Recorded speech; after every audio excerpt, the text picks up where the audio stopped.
Greetings, everyone. Welcome to the Windsor Star News Cafe. I'm Julian Revin, here with reporters Ted Shaw and Beatrice Fantoni. We are interviewing the executive director of the Windsor International Film Festival, Vincent Georgie. Welcome to the News Cafe, Vincent. Thanks, Julian. WIF is celebrating its 10th anniversary. It's incredibly special this year. They're celebrating their 10th anniversary. The festival is 9 days long, beginning tomorrow, Saturday, November 1st, all the way to November 9th. There is a whole slew of films that are being shown. The festival is 3 days longer than it was last year. Vincent, let's talk about, give us a general overview of the films, first of all. There's so many. How do you choose which ones will be showing at the festival? Our team of programmers spend the entire year looking at films. Our master list has probably a better part of 1,000 films on it. We research them all year. We go to other festivals. We shop around. We discuss them. We request videos of them. We're really quite thoughtful about it to really be in touch with what our audience likes. And it's a process. We start booking films as early as, I would say, probably July. And then last films get booked probably less than 24 hours before our press conference. We really fight and hold out till the very end to make sure we're getting what it is we want to get. For us, the films are the key. That's the main reason people are showing up, so we want to make sure we've really got the best of the best. So we're really thoughtful about it, and we want to have great diversity too, films from around the world and films of all different genres. And new this year, something that we've really worked very hard collectively at, is to make sure we're getting films that actually don't normally have Canadian distribution.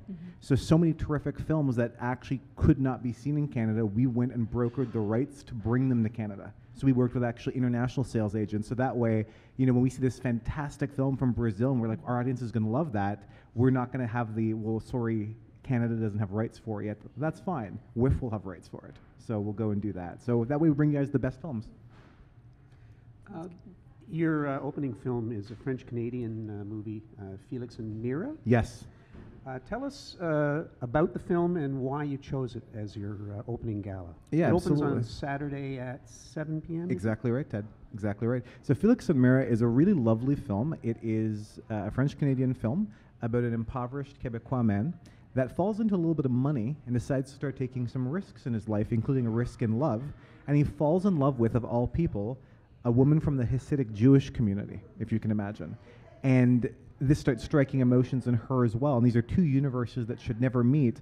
But myself being from Montreal, I know that these communities actually do meet accidentally as they're close. The Hasidic Jewish community in Outremont and then this man in sort of downtown Montreal. It's a very touching film and a special film. It was a film that was a very low profile at Toronto Film Festival when we saw it, but it stuck with everybody. And by the end of the festival, people were like, but you know the one I really remember and loved was Felix and Mira. And then, to everyone's surprise actually, it ended up winning Best Canadian Feature at the Toronto Film Festival. And I really thought it was just such a special film. We thought it was so unique to what they did. It stood out to us. We have always opened with a Canadian film, and we always want to make sure we're backing Canada. And that was a film that we thought just captured something special for a special year for us. I have a question actually about strategy, because there's Yes. so many films to see. Yes. If you want to take advantage of it, what do?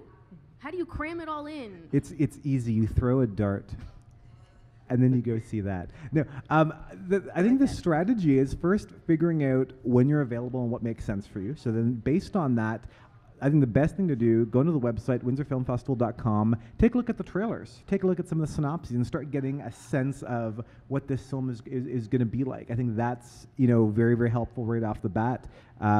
I think the other option, of course, is also our program book. There's some write-ups there and some photos on that, and then you start getting a bit of a feeling for it. But our goal is with our program is no matter who you are or what your taste is, you will look at that book or that website, and you're going to find a couple that you're going to enjoy. So I think those are some of the things. The other thing too is ask our team, ask our volunteers, ask our box office people.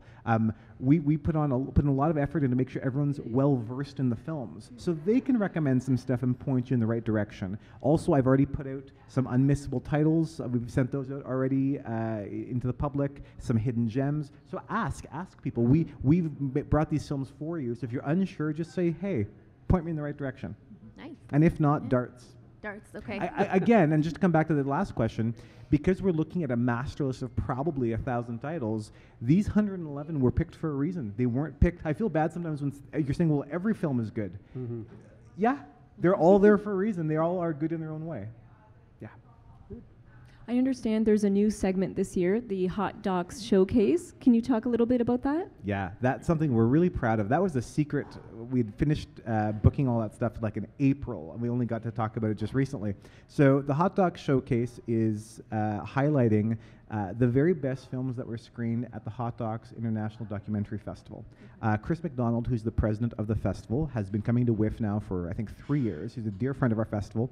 And we said, let's do something special together. So he has guest curated some of his very favorites from Hot Docs, which is the most important documentary film festival in the world.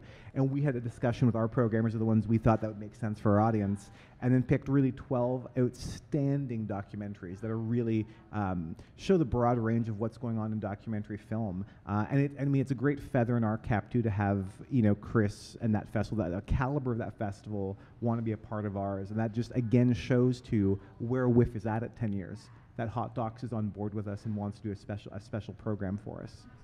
Yeah. I understand on Saturday, excuse me, on Saturday you have the director of the competition in the cafe here to talk about his film. Yeah, so the competition is Sunday. It's Sunday, yeah, it's Sunday, but it's happening in the cafe, exactly. Right. So on Sunday, November 2nd, we have the director of the documentary film The Competition here. His name is Angel Borrego Cubero. So curious about this film. Yes, it's great. So this is a documentary about the five most prominent architecture firms in the world competing to build a new public building in Andorra. Now, I know nothing about architecture, and this documentary taught me a lot because it's very insider. You get to see all of it, okay? And the director, Angel, he's an architect. This is his first film, and he's traveling in from Madrid to be with us. Wow. And we're really excited about that. And he's going to another festival right after. So he's doing Madrid, Detroit, Berlin. So, yeah, that's going to be great. And the other thing that's really special about this one, the competition is a North American premiere. And that's North American premiere is happening in Windsor. And that we're really excited about. Yeah. I'm sorry, Beatrice. I understand you have a few other producers, directors coming. Yes. One of which is Windsor-raised Michael McNamara. Tell us about him and maybe some of the other names we can expect to see.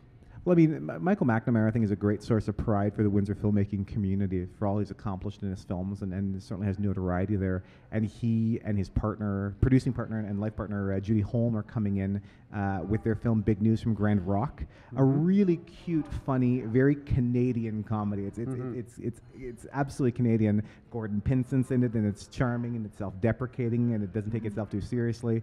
And I think you guys will appreciate this, about a overambitious young reporter that decides to spike sales of newspapers by making up better stories. This is one of my picks. I want to see this. There you go. There you go. It's Beatrice's inspiration. But he doesn't just make them up. There's another aspect. Yeah, he makes them and then starts to have them happen and create them. And he's like, well, you know, if this were to happen, this would be amazing. So then he starts getting involved in actually creating these outlandish headlines. It's very charming and very, very, very cute. And Michael and Judy are coming in. Also, the film's director, Daniel Perlmutter, is coming in. So all three of them are there on the weekend. And really happy to support that because what Michael's doing in film is really quite remarkable. And he's a great source of pride for the city.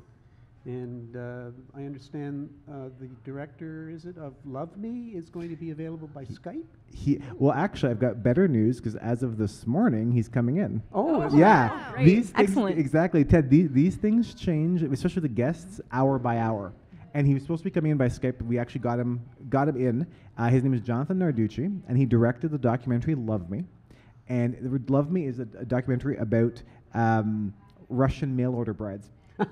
And That's you know, also on my list, it is actually. also on your list. Yeah. We're hitting all of Beatrice's favorites. Yeah. I really enjoyed the film, and I thought it was funny, but it was also far more sensitive and insightful than I would have expected considering the topic. That really caught me off guard. To what extent the whole thing is just not as simple or as easy as you'd want it to be. That was great, and Jonathan's coming in. I know he's really excited to do this. We've got a lot of guests coming in this year. John Zaritsky, the Oscar-winning documentarian, is here. His film is on Sunday, November 2nd, A Different Drummer. John is here. We're excited about that. Sterling Gunnarsson just confirmed probably 5 minutes ago. He's the director of Monsoon. Wow. That documentary is amazing visually. Oh my gosh, it's fantastic. He's there. Also, one wonderful young actress, Katie Boland. She won the TIFF Rising Star Award just a few years ago. She's in the Canadian film Gerontophilia. Very controversial midnight film that we're showing. She's great in the film, and Katie's coming in. And Katie's, I think 19, and she's off to the races already. Yeah. In this true art of filmmaking on a local level, I'm going to switch it up a little bit. This coming Monday, November 3rd at 7:30, we have, I guess, one of WIF's signature events is the 48-hour Flick Fest. Oh, yes. We can't talk about the Film Fest without talking about the 48-hour Flick Fest. Can you give a little bit information on what it's about, who can participate? Give us a little bit of info about that. So the 48-hour Flick Fest is a competition where filmmakers come together with their team and have to produce a short film in 48 hours beginning to end. They get instructions as to a couple of criteria that their film must meet. That way you're not showing up with a pre-made film. There's a certain line of dialogue or a certain scene, and must deliver the final product in 48 hours. Now, when you're thinking, okay, you're shooting a 6-minute film and you've only got 48 hours, that's plenty of time. Right. It's not. It's not at all. It just flies by. Oh, it absolutely flies by to get something polished. It's amazing what people are able to deliver, but also these teams come, and I will say, they're in it to win it. They will show up with teams and a plan and equipment, and they are ready to go. And we had a record number of teams this year. We had 18 teams this year, which is fantastic. And the best of the best is being shown on Monday night during the 48-hour Flick Fest celebration. But it always just astounds us how much people can do and how well people can do it in 48 hours. It's quite, considering we're handing them we're criteria that put a whole spin on what they would want to do, so they work within that, and really creative stuff comes out of it. It's great. It's a real signature of the festival. Excellent. Who chooses the winner? Is there a panel of judges? There is a panel of judges. We're very, very proud to have a terrific panel of filmmakers from Windsor, from Toronto, and also from Detroit as judges on that. So really ramp that up. And again, their comments were just very, very, very almost overwhelmed at what was submitted, just considering how could anyone be doing this in 48 hours time. Right. But yeah, we want to make sure that there's a level of curation in the festival as well too. Always make sure things are selected. As with anything in programming, nothing is ever just thrown in. It's always really thought about as to why we're doing that, and these judges put a lot of hard work into it. Excellent. And there's a student film segment as well. Yes, there is. Tell us about that. Yeah, so that's our 100-mile shorts program. That's one we're really proud of too, because it reaches post-secondary students in institutions across the border as well. So it's within a 100-mile radius. So you're covering institutions obviously from Windsor, but also from different parts of Michigan. And that is an opportunity for students to submit short films that they've worked on, because the vast majority of the world's best feature-length filmmakers started obviously making short films. Sure. It is a natural progression. And some filmmakers will always make short films because that's what they choose to do. But it's such an important piece to nourish. And again, that piece was also curated by a selection of filmmakers from Canada, from the US, really prolific people as well. And that's an important thing too, to sort of offer a level of quality to that. But again, the quantity of films being submitted by filmmakers. Again, I'm not a filmmaker. I would never have that level of talent. And it's always amazing as to what someone can pull off. It really, really is. Cool. Good. I'm excited. 9 days of fun. I'm so excited. Oh my God. It's like, where do we begin? Where do I start exactly? I know. Where do we begin? I have to strategize. Yeah. Darts. Darts. I'm going to set up my dartboard. Yeah. Before we wrap up, is there anything else that you'd like to mention? I will say this weekend is just a huge weekend. It's going to be a celebratory weekend. Downtown Windsor is going to be very, very vibrant. Very, very vibrant. And I'll say so many of the restaurants and the cafes and all that are going to just be hot spots this weekend to go check out and hang out. We've made all of downtown an opening night party. It's all of the restaurants are know WIF is going on and are having some of them having extended hours, and it's really worth your time to go check out if you're going to Chinoso's or South Detroit or the City Grill. Just go and hang out and celebrate. There's a lot to celebrate in Windsor this weekend. Excellent. We failed to mention that in conjunction with the opening night gala, you're going to be paying your respects to the founders of this festival. Yeah, absolutely. I mean, 10 years in, you think back to our history, and I know, Ted, you wrote an article with Mark Biscarial, where Mark got to tell us the WIF story. And it was great reading it because I learned in a more thoughtful, streamlined way what the full history is, because you always hear bits and pieces of it. And that's the value, too, of having so many of the founders still within the community working. You know, people like Debbie Croucher, people like Gordon Orr, people like Otto Bowie, that have contributed to this and been very, very important in those critical years. Obviously, my colleague Peter Cody I worked with for years. People that have very, very tangibly got this up and running. But the one commonality with all the bits and pieces I've heard and when we talk together is everybody knew from the start, oh, this would be something. Right. That's the one thing. Has everyone worked hard at the success? Absolutely. But is anyone can't believe it's successful? No. We really thought we would get to the point that we're at, and we'll only continue because we knew Windsor's a fantastic city and they love movies, and we need a good film festival. Yeah. As you just said, can hardly wait. Yeah. All right. Well, in case we haven't mentioned it already, all the films are being shown at the Capitol Theatre on University Avenue. If you haven't picked up a program, they're available at the box office next door to the Capitol Theatre. And if you can't pick up a program, check out windsorfilmfestival.com. Thank you for joining us. Thank you. Thank you. Good luck, Vincent. Thank you, Ted. Thanks, Beatrice.